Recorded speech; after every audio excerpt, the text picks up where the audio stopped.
ಒಂದ್ ಕಡೆ ಆ ಕಥೆ ಆದ್ರೆ ಮತ್ತೊಂದ್ ಕಡೆ ನೋಡಿ, ಮತದಾರರ ಲೀಸ್ಟ್ ನಲ್ಲಿ ಇಡೀ ಕುಟುಂಬದವರ ಹೆಸರೇ ಮಾಯ ಆಗ್ಬಿಟ್ಟಿದೆ.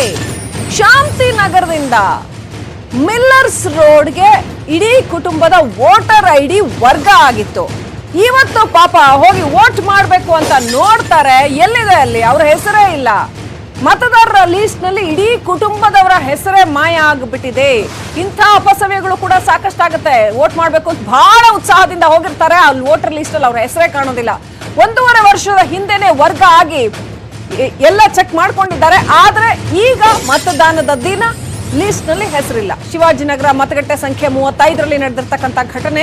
ಅಬ್ದುಲ್ ರೆಹಮಾನ್ ಅನ್ನೋರ ಕುಟುಂಬದ ಸದಸ್ಯರ ಹೆಸರು 4ವರೆಗೆ ಮತದಾನಕ್ಕೆ ಅವಕಾಶ ಸಿಗದೆ ಆಕ್ರೋಶ ವ್ಯಕ್ತಪಡಿಸ್ತಾ ಇದ್ದಾರೆ. ಅಲ್ರಿ ವೋಟರ್ ಐಡಿ ಇದೆ, ಎಲ್ಲ ಚೆಕ್ ಮಾಡ್ಕೊಂಡಿದ್ದೀವಿ. ಕಳೆದ ಸಾರಿ ಲೋಕಸಭಾ ಚುನಾವಣೆ ಸಂದರ್ಭದಲ್ಲೂ ಕೂಡ ಇಂಥ ಸಾಕಷ್ಟು ಅಪಸವ್ಯಗಳು ನಡೆದಿತ್ತು. ಮತದಾರರ ಲೀಸ್ಟ್ ನಲ್ಲಿ ಇವರ ಇಡೀ ಕುಟುಂಬದ 4ವರ ಹೆಸರು ಕೂಡ ಇಲ್ಲ. ಈಗ ಕ್ಯಾಂಡಿಡೇಟ್ ಯಾರಾದ್ರೂ ಬಂದ್ರೆ ನಾವು ಹೇಗೆ ತಗೊಳ್ಬೇಕು?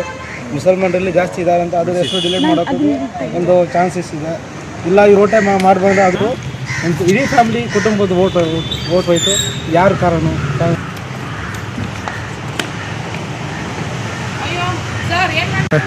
ಅವ್ರೇನು ಕೊಟ್ಟವರೋ ಗೊತ್ತಿಲ್ಲ. ನಮ್ಮ ಪ್ರೆಸಿಡೆಂಟ್ ಆಫೀಸ್ ಈಗ ಕ್ಯಾಂಡಿಡೇಟ್ ಯಾರಾದ್ರೂ ಬಂದ್ರೆ ನಾವು ಹೇಗೆ